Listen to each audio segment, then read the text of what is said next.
Okay. Hey, so it's been about 5 months since I went to the hospital for all the tests. Don't laugh. I don't like you. Let's start over. You're the one I'm sorry, I thought I heard you giggling. My fault. No, I was chewing on my finger. Alright, so it's been 5 months since I went to the hospital for all the tests, and a lot of stuff has happened, which is why I waited 5 months to make this one.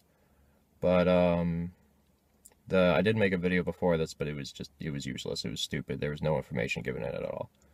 So I'm making this one a better one, which has the updated stuff going on. So I went to the hospital, and when we got there, I talked to the transplant coordinator, I think she is, the main person I talked to.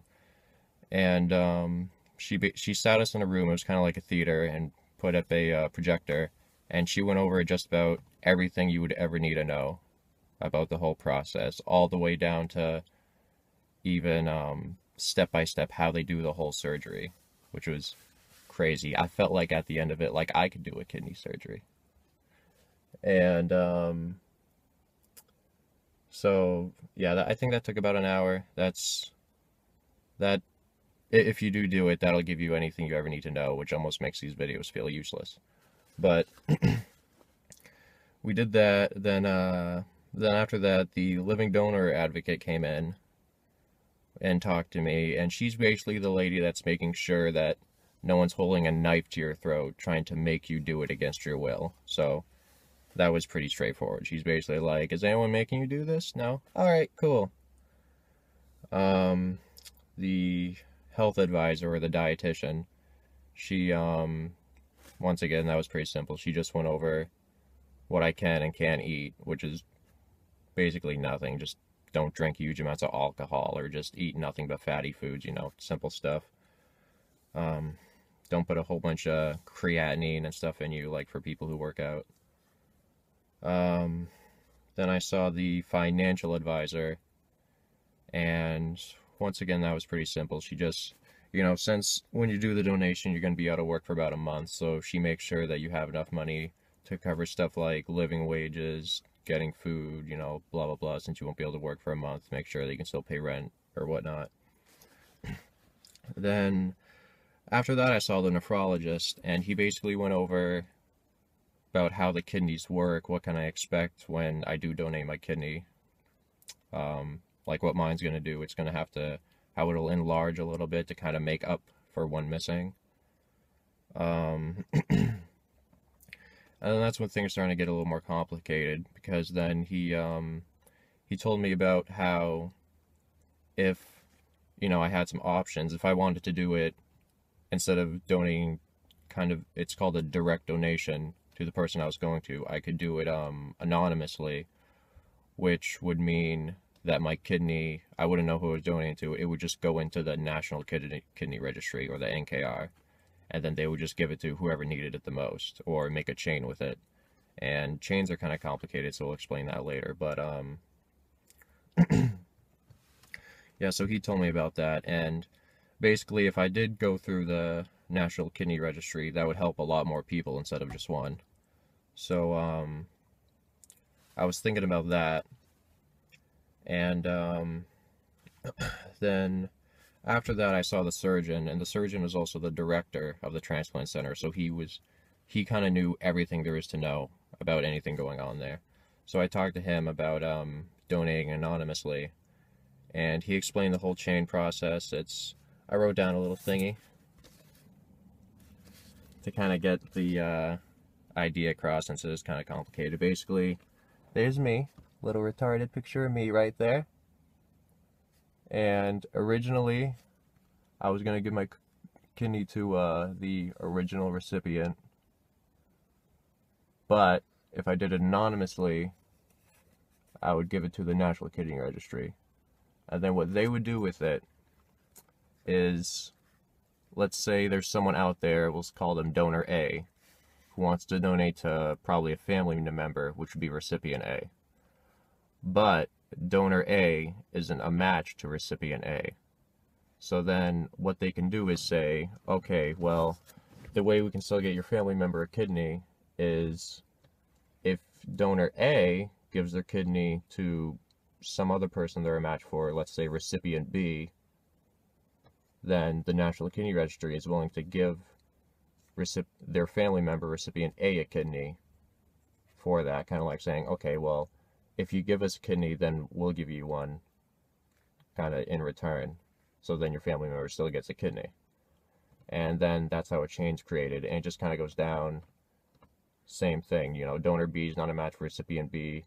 So the way donor B gets one is from donor A, and it just goes from donor C to recipient C, or donor B to recipient C, donor C to recipient D, donor D to recipient E, blah, blah, blah, blah, blah.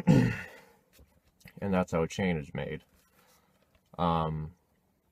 But the problem with that was that by doing that, obviously I would be giving my kidney to the National Kidney Registry, not to the original person I was going to give it to.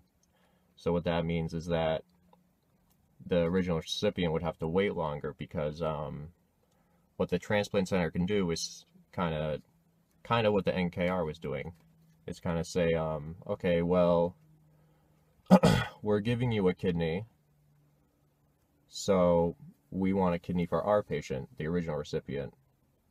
But because I'm only 21, my kidney quality is still really good, because most people who donate their kidney are, you know, in their 40s or something for their family member. So what that meant was they wanted a kidney that was of equal value. That way the original recipient isn't getting shortchanged or something. So then,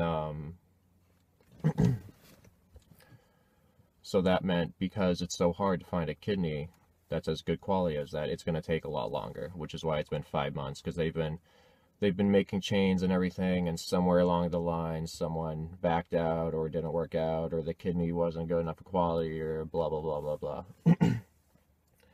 So that's why it's been 5 months, and that's why it's taken so long. And today I'm going in for blood work to they've found a match, they found a chain, everything's going well, so they're giving me another blood test to kind of, you know, do a confirmation of like, okay, he is a good match for this person. Now we have the green light to go ahead and do it.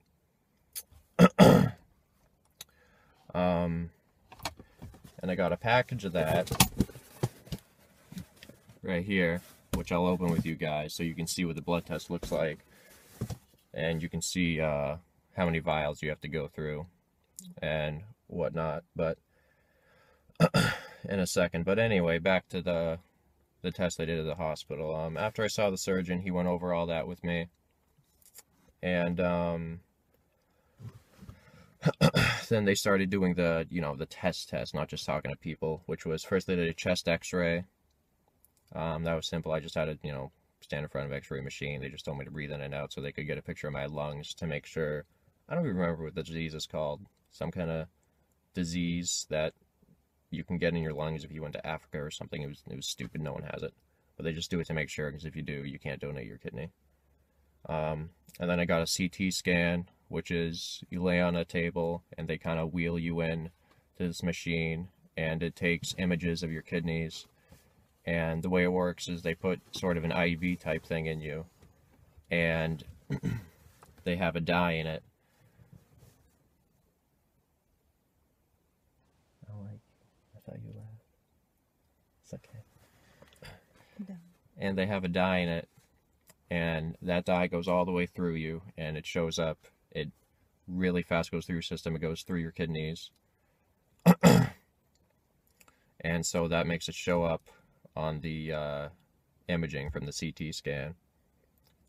The CT scan was, once again, pretty simple. It's just laying on a table with an IV in your arm. The only weird thing is that the dye, when they inject the dye in you, like, it's really warm and you can feel it. Like, it's in your arm, so I don't even know how this works, but somehow it's like swallowing a hot cup of coffee, and then the coffee going all the way through you, and then pooping it out really fast. It's like having diarrhea in your pants, basically. You don't have diarrhea in your pants, but it feels like you're having diarrhea in your pants. I thought I did.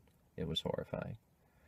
And then after the CT scan, about a month went by, and they said, okay, Tucker, Basically you have weird kidneys.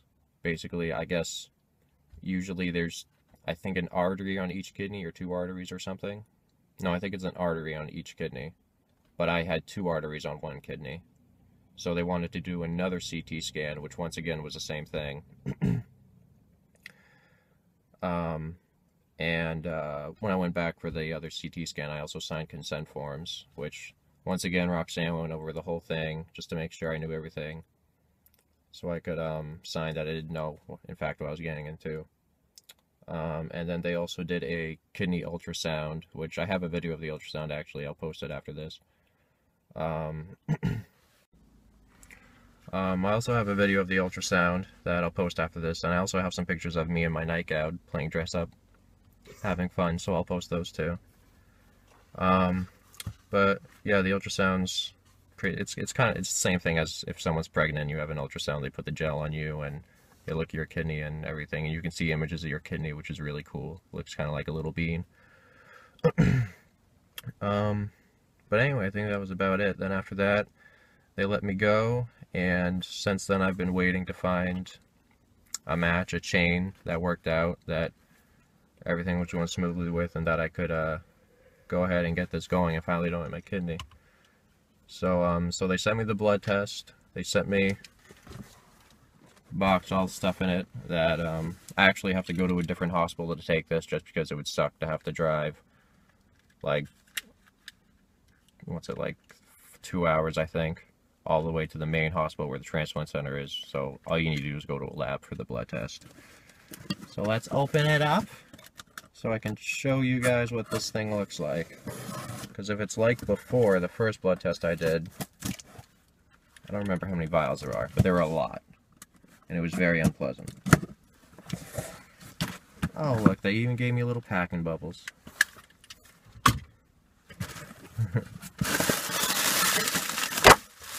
Wow, that was louder than I thought it'd be.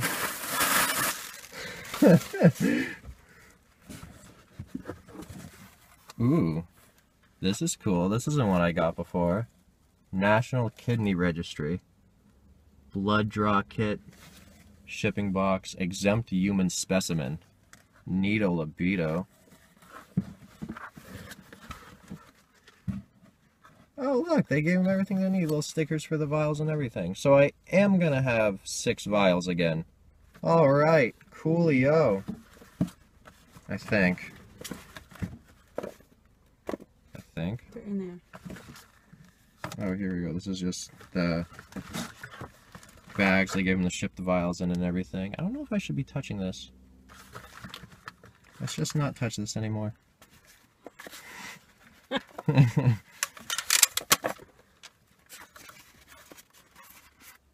Yeah, there's the vials. 1, 2, 3, 4, 5, 6. I don't remember the difference between red and yellow. I don't remember there being any difference. But like different colors. I think one's to test for like creatinine or something, I don't know. But that reminds me, these yellow vials, when I did my first blood test, it was the same time I did my urine test, and I thought I was supposed to pee in these. So I almost peed in 4 blood vials and gave it to the hospital. Good thing I didn't. That would have been embarrassing.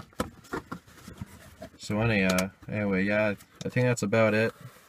There's the box, there's the vials. Going to the hospital now to, I'll try to take a video of the blood drawing if I can, but I don't know if they'll let me bring it in the room with me.